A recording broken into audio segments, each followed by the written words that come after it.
You've watched the surveillance, correct, Detective? Yes, sir. And you were present for the interviews. Yes, sir. Is there surveillance consistent with what Miss Richards claimed in her interview, that the victims fired first? No, sir. Why? If we're watching the video, like we watched it here, you can see Miss Richards pull up, the victims pull around, drive around her.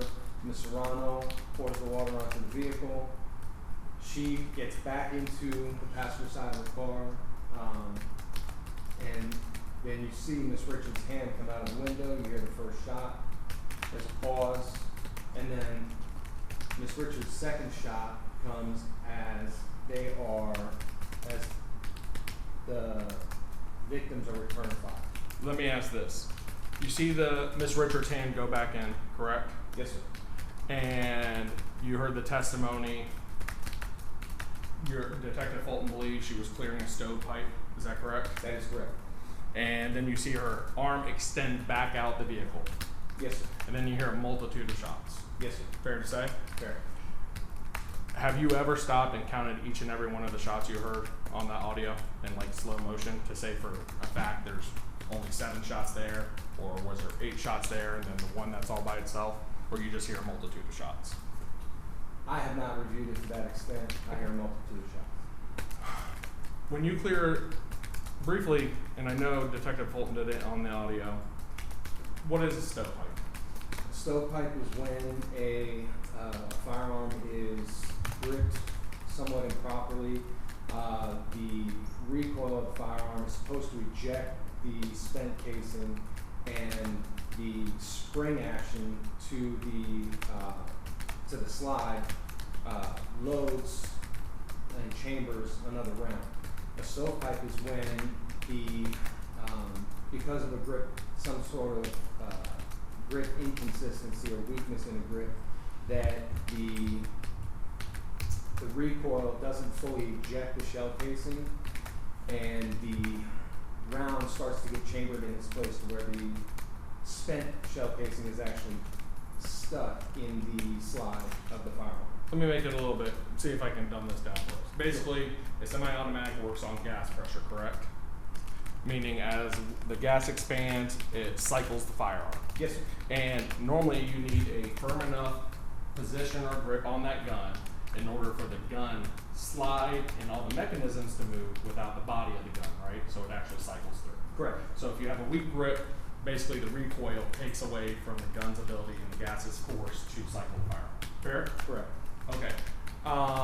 Knowing you weren't there, you reviewed the report, correct? Correct. There were 2 cartridges found at the bottom of Miss Richards' vehicle, 222 long rifle cartridges, is that correct? Yes, sir. That would indicate what?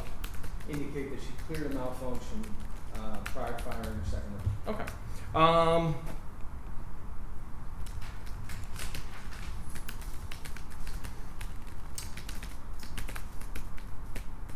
I got nothing else for the witness. Yeah.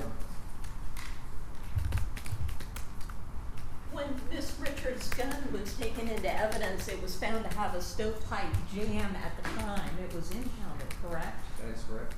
So how do we know she didn't reach out the window a second time and it jammed? Do you know for sure? Do you see a bullet coming out of it? Or are you just speculating? The evidence recovered matches that of her firing one time, reaching back in, clearing the malfunction in her firearm, and reaching back out and firing again. What evidence is that? I'm not aware of it. The shell casing recovered from the scene. Miss Richards' interview where she stated she fired 2 shots. How many shell casings were recovered for Miss Richards' gun? The shell casing that was stuck in a stovepipe. Okay. You're saying what was recovered from her gun Right. specifically? Yeah. The shell casing that was stuck in the stovepipe. Okay. How do we know that was the first fire or the second fire? Do you know for sure the gun fired when she reached out the window, or are you speculating? So, her first gunfire, we know fired because the shell casing hit the ground. right? And then her hand came back into the car, and then her hand went back out of the car, and the gun fired again, only nothing ejected from the gun, it stayed in the gun. Okay, so only one bullet went out of her gun, is what you're saying. No, Am I only- right? No, I'm not saying that, I'm saying one shell casing Okay. was ejected from her gun. Okay. 2 projectiles were fired. Okay. The video that you have that shows the driver's side of Mr. Bard's car, you can't see what Mr. Bard is doing because the window is up and it's heavily tinted, correct? Outside the scope of redirect, Your Honor. Sustained.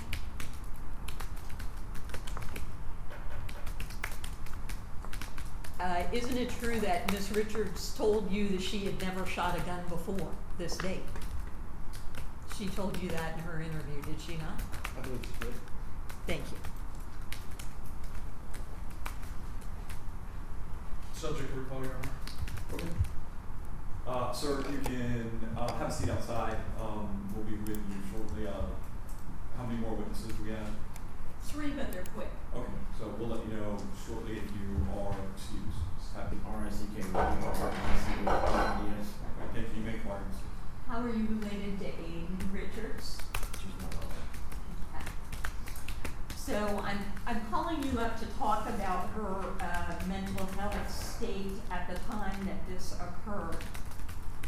And just for background for the judge, had she suffered the loss of somebody very close to her just prior to this happening? Yes, ma'am. And who was that person?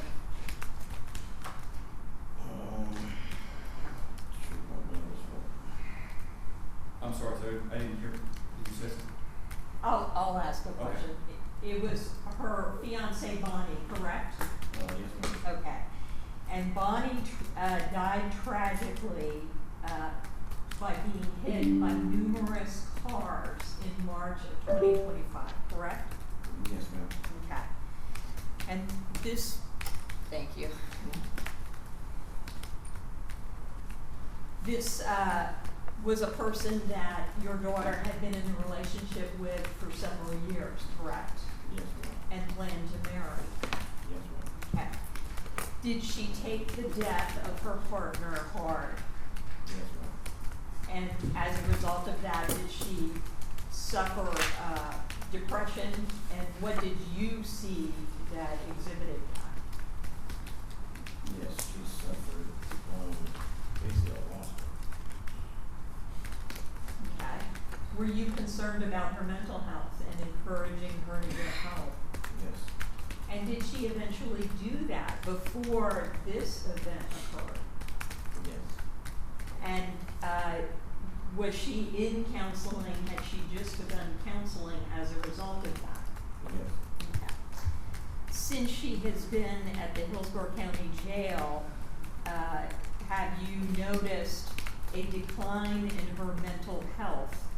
And if you have, when? Yes. I can't really state the date. I don't get to communicate with her a lot, you know. Okay. Do you talk to her on the tablet and on the telephone? Yes. Okay. And what have you noticed? Just different behaviors that she needs to express and get out.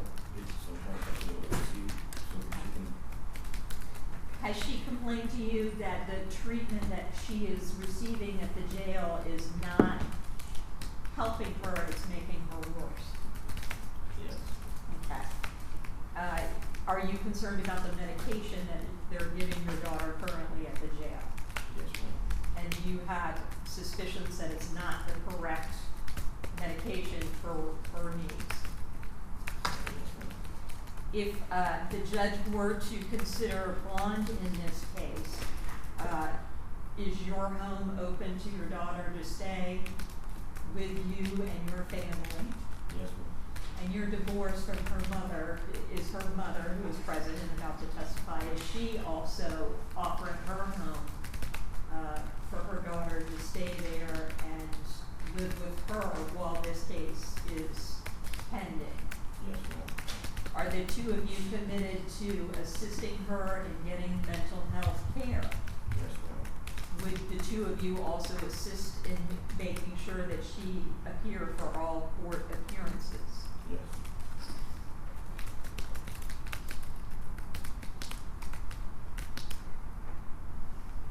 I pass the witness. No questions. All right, thank you, sir. You can have a seat. Thank you, sir. Next witness. Callista Richards? Not here? Okay. Dana Richards.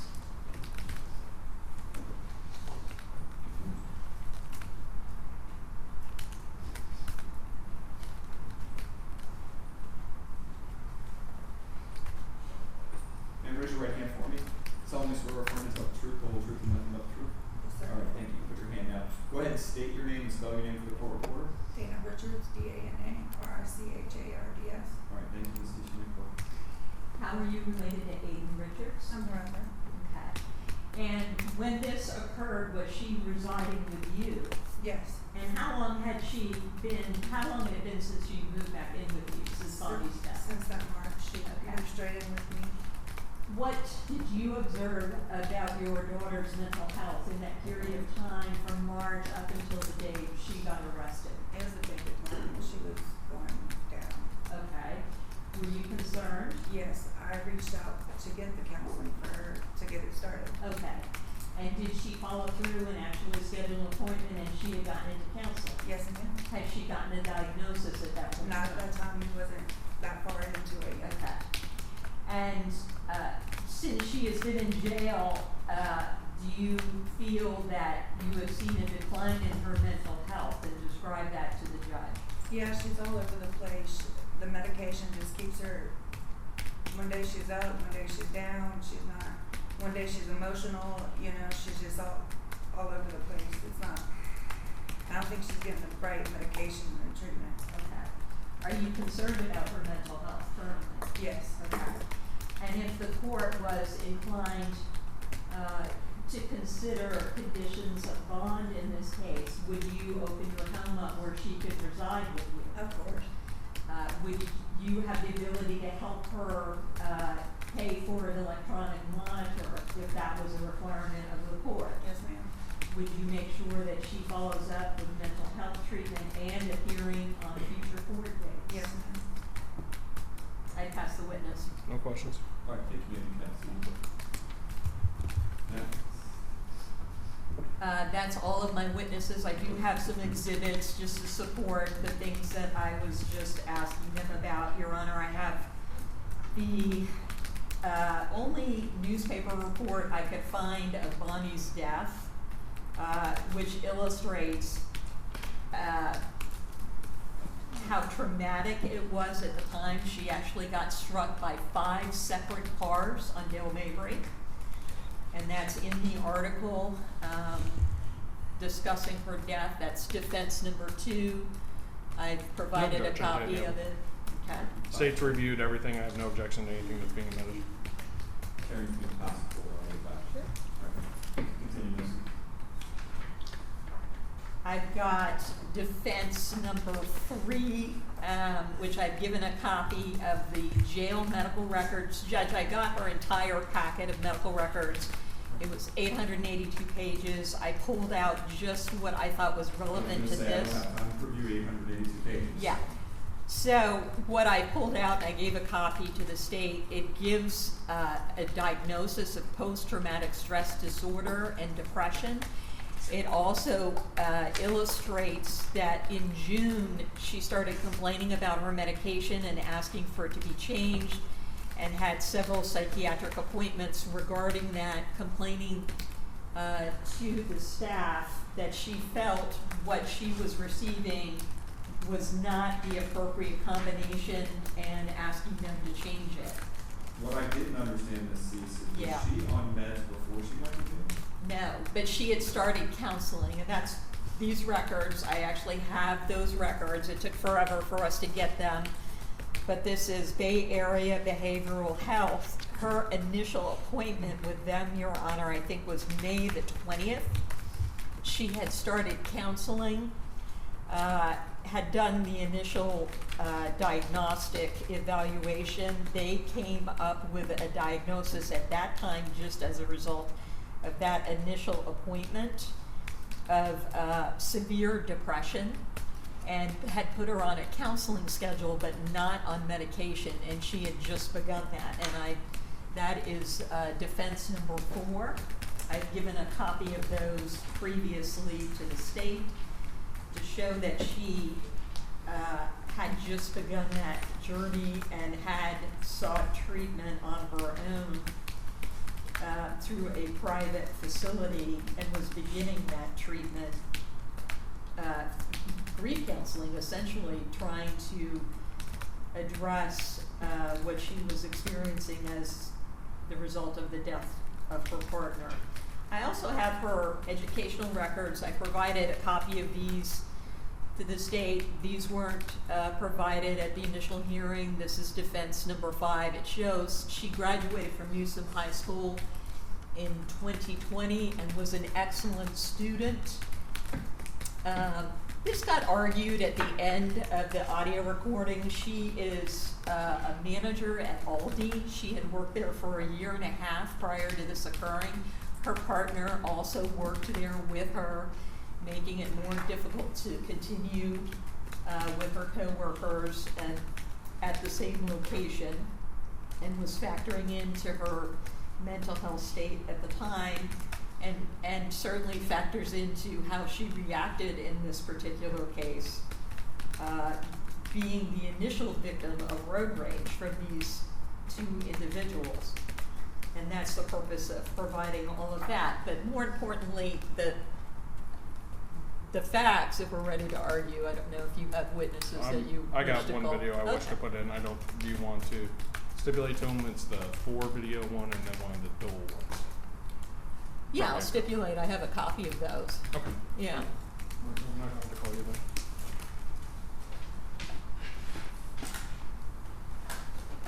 Are you just playing videos or are you calling the witness? Just going to call a video then. I mean, play the video, Your Honor. Okay.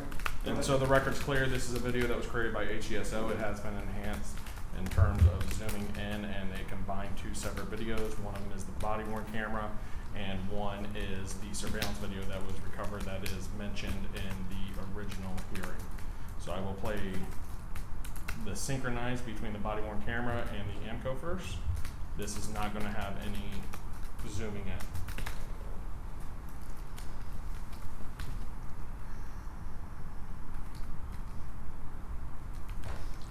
This one had audio.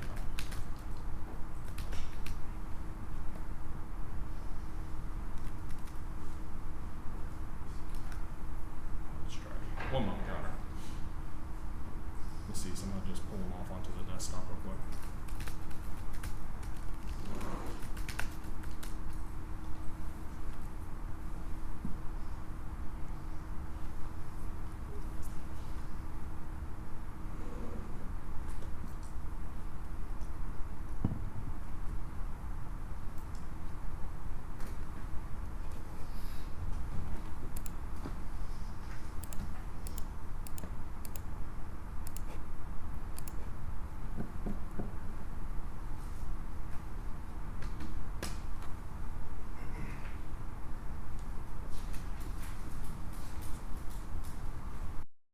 To the alteration that was done for purposes of these video.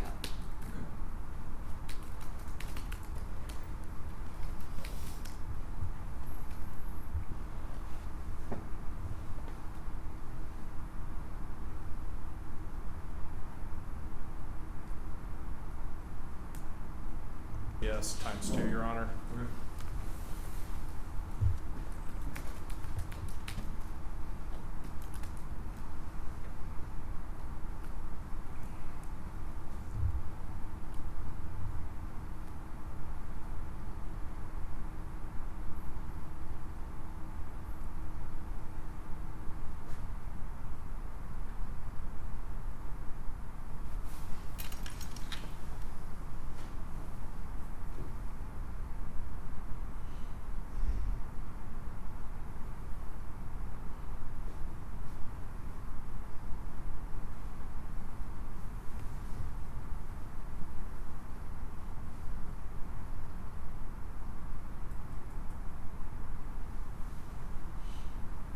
Back it up.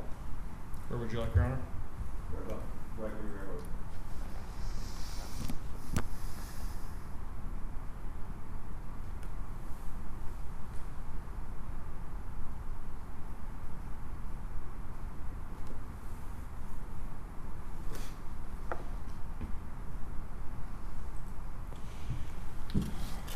And that's all the statements, Your Honor. Okay. All right, Committee seats your motion.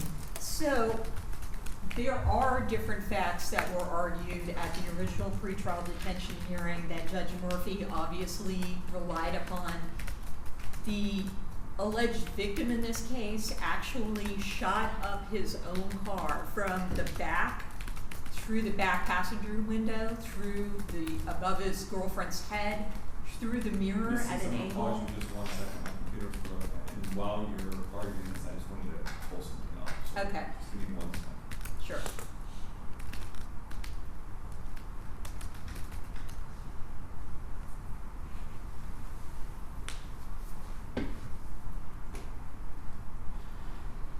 All right, Ms. Seats, you may continue. And through the center of his own windshield, which he admits at deposition, those are all his bullet holes, because when we went to do the evidence view of the vehicle, he was pointing out all of his bullet holes that were his. And to our surprise, he admitted that the passenger mirror was from the driver's seat at a 45-degree angle. He shot it off of his own car.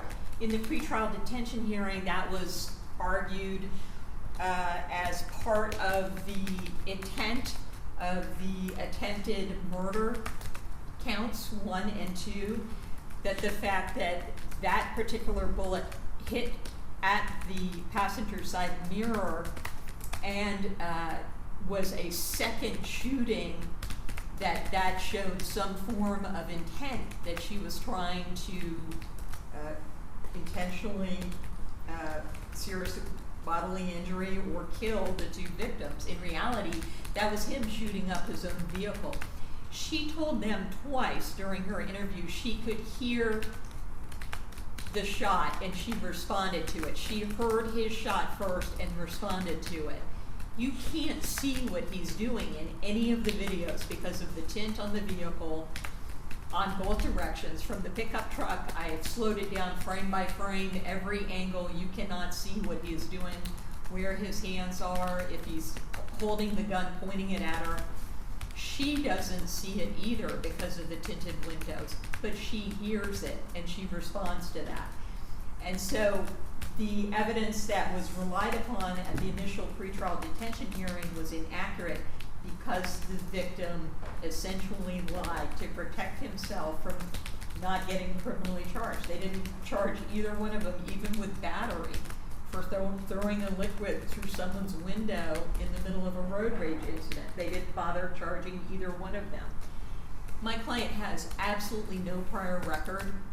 She was gainfully employed from the moment she left high school, worked her way up to management, was living with a partner up until March. They were in the process of buying a home. They were supposed to sign on their home the day she was killed, or the day after she was killed. They were supposed to be purchasing a home together. That set her in a tailspin, in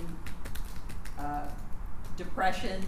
Even the jail says post-traumatic stress disorder, probably as a result of that experience in her life.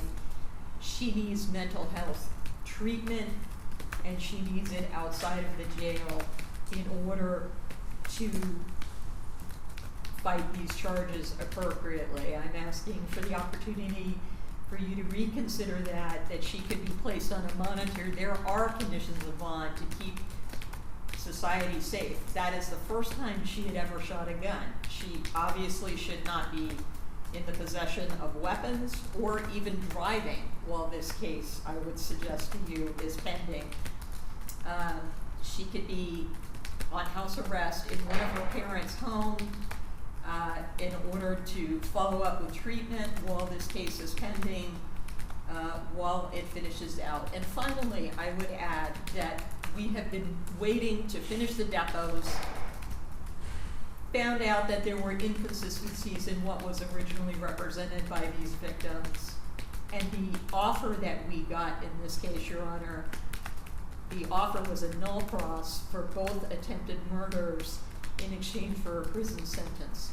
So I would suggest to you that even the state, I'm gonna object, Your Honor.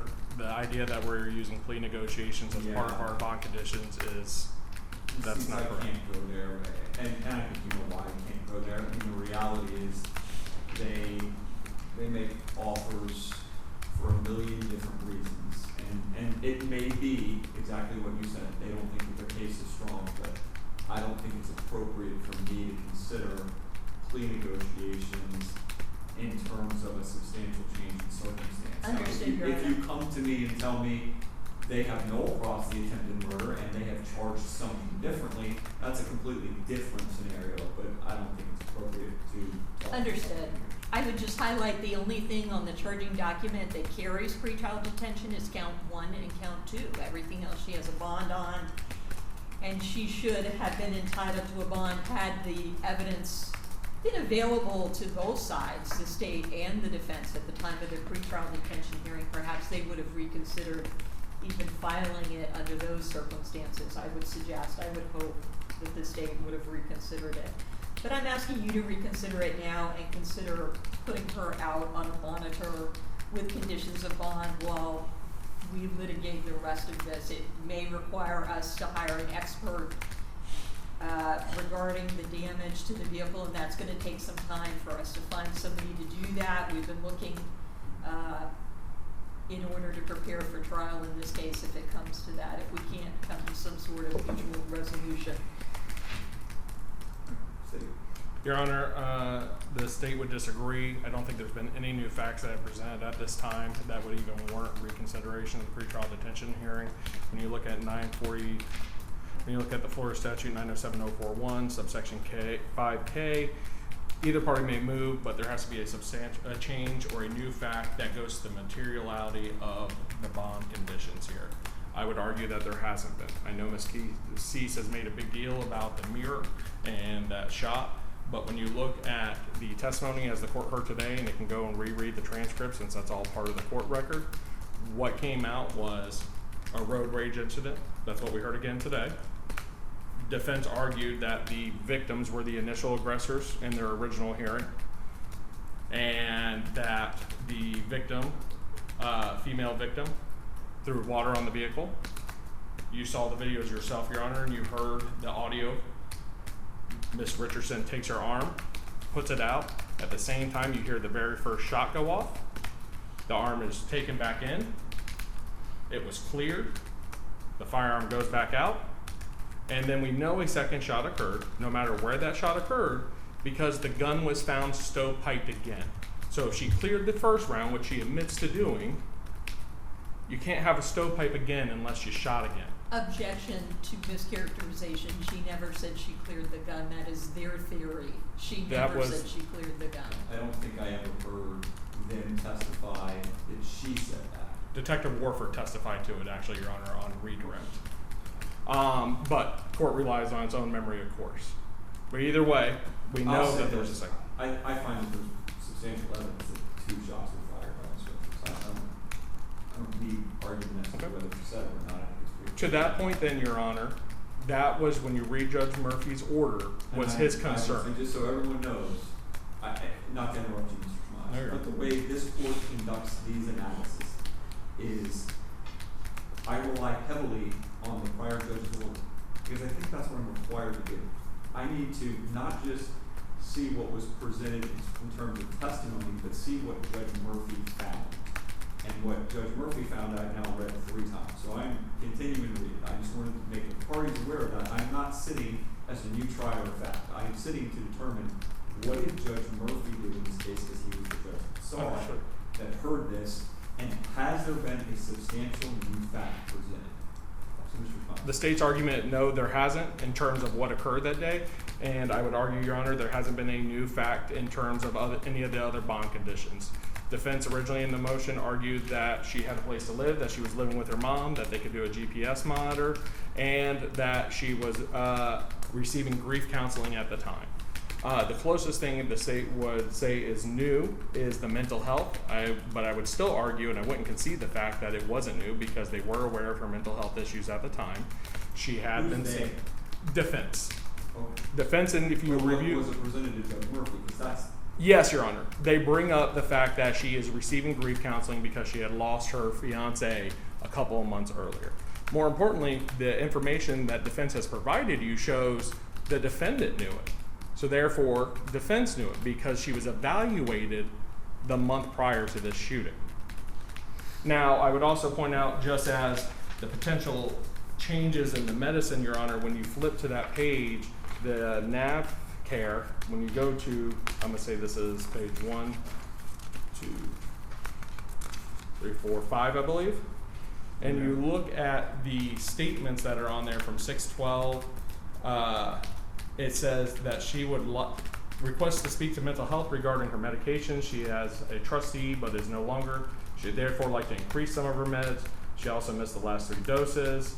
And it goes on to talk about her reaching out to seek it. Not because she doesn't think they're effective, but because she's had a change in her circumstances. She went from being a trustee to not being a trustee and now would like more medication. There has been no substantial evidence or expert evidence presented to this court at this time to show that she is not receiving the proper care at Hillsborough County Jail, besides lay opinions from a mother and father. So for those reasons, the state would argue that there has been no material change at this time, Your Honor, and the court should deny defense's motion. all right, let me, I sort of already started with how I analyze these, but the first thing that I think the law requires this court to do is obviously pay deference to what the first judge did in this case. And I certainly appreciate both of them stipulating so that I can hear the testimony. And then I read what Judge Murphy found. I don't think that Judge Murphy's conclusions in any way, shape, or form are not consistent with what has been presented to me. His order specifically said the passenger leaned out of her window and splashed water on Richard's car. That is very consistent with what this court saw. I will say, I don't know how much weight this carries with a legal analysis, but it's very clear Ms. Richards was not the initial aggressor in terms of somebody throwing something on somebody's car. The question then becomes, was the response appropriate and legal? I find that what Judge Murphy then next cites in his order is exactly what I saw from the multitude of videos that I saw and rewatched a couple of times, that she is the one who appears to pull out the handgun and fire. I will note, and I made notes of this, there is also a delay, seconds delay, between the initial shot and then what is a barrage of shots. Those shots come all at once. I think it's very clear that Ms. Richards fired the initial shot towards the victim, and certainly fired the second shot. Whether that second shot was simultaneous when the victims in this case were firing back or slightly before, I don't know. I also don't know that it matters in my analysis. I do see her pull the handgun back, as Judge Murphy say. There was plenty of evidence that she attempted to clear it and fought another round.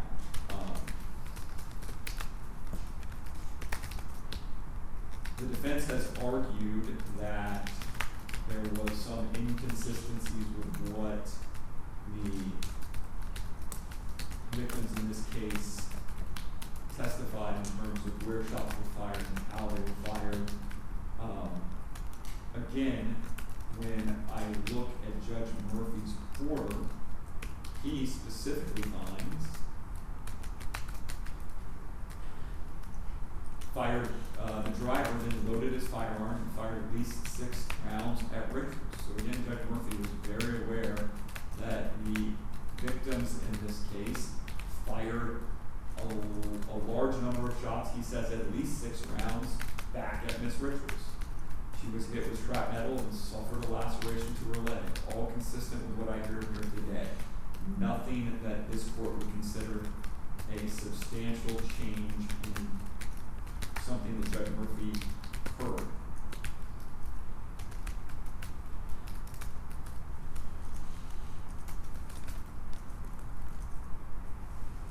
So as I view this in the way that the law requires me to, as it relates to whether or not there is a substantial probability that she committed the offense, I don't find that there has been anything that is substantially new that materially changes what Judge Murphy heard. I will say that it does appear that there may be some inconsistencies with the victim's stories outside of, I shouldn't say outside, outside of who fired first and that they fired in return to that. I think that is what the court would consider something that happens in a large number of cases as you begin to get more details. But what this court is focused on is who fired first, because I think that certainly matters as it relates to whether there's a substantial probability that the crime was committed. So then I move on to, is there been a change in circumstances as it relates to sort of the surrounding circumstances relating to Ms. Richards. It's clear that at the time she had a mental health issue. No one's arguing that. Certainly her loss is devastating. As I read this clip that defense provided me as it relates to what happened to her soon-to-be spouse, that's awful. I will note that I don't know that I can again find that there's a change in circumstances with regards to any of this. She had a mental health condition, she was seeking treatment, and now she's getting a different type of treatment at the jail. The jail is aware of her